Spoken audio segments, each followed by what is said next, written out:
शेंग छान लागते, पण भाकरीबरोबर जर खायची म्हटली तर जरा ओलसर ठेवावी लागते याला. हे बघा अशा पद्धतीने तुम्ही अशा पद्धतीने ही शेंग नक्की करून बघा. तुम्हाला ही शेंग कशी वाटते नक्की मला कमेंट बॉक्समध्ये. प्रांजस किचन. आज आपण घेवड्याची शेंग बनवणार आहोत. एकदम साध्या सोप्या पद्धतीने जशी गावाकडे बनवतात तशी आपण बनवणार आहेत. त्यासाठी लागणारे मी साहित्य घेतलेलं आहे बघा. इथं अर्धा किलो मी घेवड्या शेंगा अशा पद्धतीने मोडून स्वच्छ धुवून घेतलेले आहेत बघा. एक अर्धा किलो आहे त्या शेंगा. इथे एक टोमॅटो मी बारीक चिरून घेतलेला आहे. इथे मी शेंगदाण्याचं कूट भाजून बारीक करून घेतलेलं आहे. हे बारीक केलेलं कूट आहे आणि हे पण शेंगदाण्याचंच कूट आहे भाजून बारीक केलेलं, पण थोडं हे मोठं ठेवलेलं आहे बघा अशा पद्धतीने. हे जरा बारीक आहे त्याच्यापेक्षा. आणि इथे बघा ते घरगुती मी चटणी घेतलेली आहे, कांदा लसूण मसाला घेतलेला आहे घरगुती. एक 2 ते 3 चमचे घेतलेला आहे मी. इथे मीठ घेतलेलं आहे चवीनुसार आणि आपल्याला तेल लागणार आहे, तेल घेतलेलं आहे.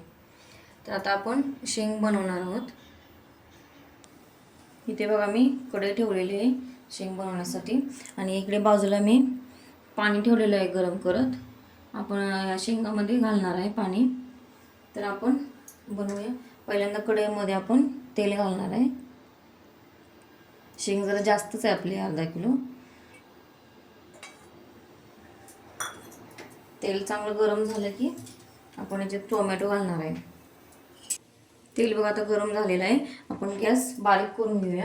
आता आपण याच्यामध्ये घालणार आहे आणि बारीक करून घेतलेला टोमॅटो.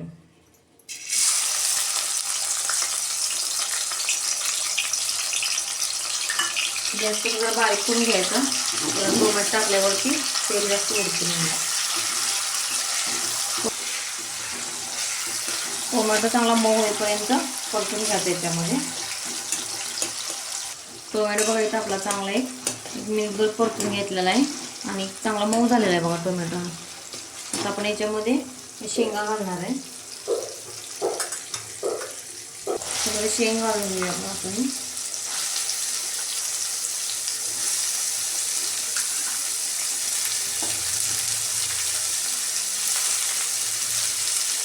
आता आपण गॅस फास्ट करून काय करणार आहे, शेंग याच्यामध्ये आपण परतून घेणार आहे टोमॅटोमध्ये. चांगली शेंगा अशी भाजून घ्यायची याच्यामध्ये. तोपर्यंत इकडे बघा आपलं पाणी गरम झालेलं आहे. आपण गॅस बंद करूया. पाणी गरम करत झालेलं आहे चांगलं. आता आपण शेंग चांगली तेलामध्ये आणि टोमॅटोमध्ये परतून घेऊया. 2-3 मिनिट चांगली शेंग परतून घ्यायची.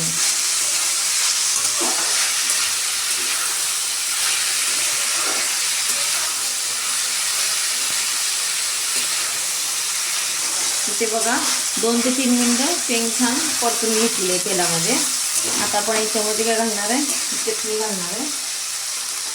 आता गॅस बारीक करून घेतलेला आहे बघा. घरगुती चटणी आमची 2 ते 3 चमचे चटणी आहे बघा. आता ही चटणी थोडा वेळ 2 मिनिट याच्यामध्ये परतून घ्यायची. शेंग एकदम मी साध्या पद्धतीने केलेले आहे. त्याच्यामध्ये बाकी काही जिरे मोहरी असं काही घातलेलं नाही. एकदम गावाकडे जशी बनवतात तशा पद्धतीने केलेली आहे. चटणी जरा आता थोडासा गॅस वाढवूया आणि जरा परतून घेऊया चांगली. आता ही चटणी पण याच्यामध्ये परतून झालेली आहे 2 मिनिट. आता आपण काय करणार आहे, याच्यामध्ये गरम करून घेतलेलं आपण पाणी घालणार आहे. तुम्हाला जशी शेंग हवी त्यानुसार पाणी घाला. म्हणजे ओलसर रबरबीत हवी असेल तर पाणी जास्त घाला. थोडी ही शेंग ओलसर ठेवणार आहे, पाणी घालून जास्त घातलेलं आहे. तुम्हाला जर सुकी बनवायची असेल तर एकदम थोडं पाणी घाला. मी अजून थोडंच पाणी घालणार आहे याच्यामध्ये.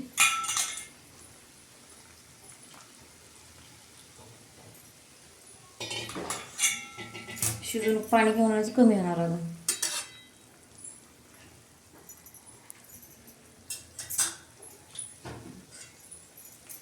तर याच्यामध्ये चवीनुसार मीठ घालूया आपण.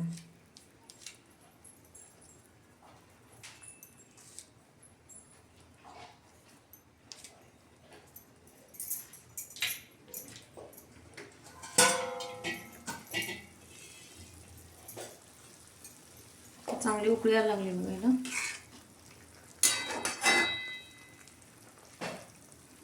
उकळी आली की आपण गॅस बारीक करणार आहे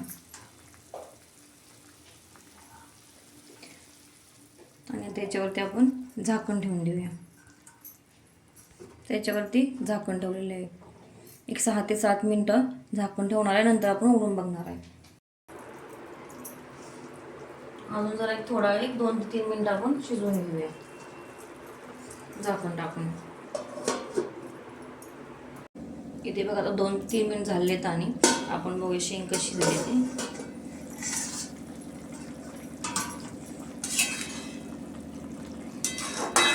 एवढं पाणी आपल्याला पाहिजे आहे शेंगा. अजून आपण याच्यामध्ये कूट घालणार आहे. शेंग बघूया आपण कशी शिजली. शेंग छान शिजल्या बघा.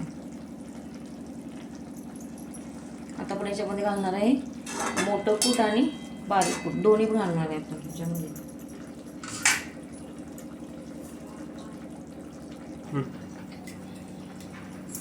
इथे बघा आता आपण मोठं कूट घालणार आहे 2 ते 3 चमचे.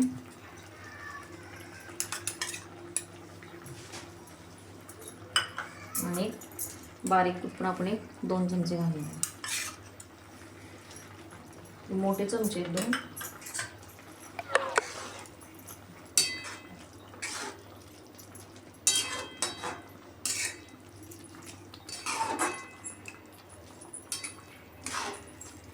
मिक्सर हलवून घेऊया.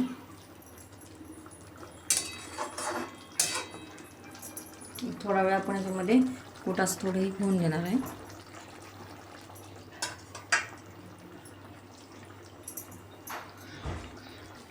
इथे बघा शेंगदाण्याचं कूट टाकून आणि 1-2 मिनिटं शेंग याच्यामध्ये शिजवून घेतलेले बघा. अशा पद्धतीने एवढं पाणी राहिलेलं आहे बघा. अजून आता शेंगार झाली ना परत हे पाणी ओढून घेतं. मग मी एवढं पाणी याला ठेवणार आहे बघा. थोडी ओरलीच पाहिजे आहे मला. तर आपली शेंग तयार झालेली आहे बघा. तर आपण हे काढून घेऊया एका प्लेटमध्ये खाण्यासाठी. थोडीशी अशी मी ओलसर ठेवलेली आहे बघा शेंग. तुम्हाला जर ही सुकी हवी असेल तर सुकी पण करू शकता. सुकी पण शेंग छान लागते. पण ही भाकरीबरोबर जर खायची म्हटली तर जरा ओलसर ठेवावी लागते याला. हे बघा अशा पद्धतीने ही तुम्ही अशा पद्धतीने ही शेंग नक्की करून बघा. तुम्हाला ही शेंग कशी वाटते नक्की मला कमेंट बॉक्समध्ये सांगा.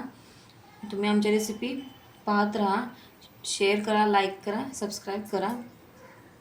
धन्यवाद.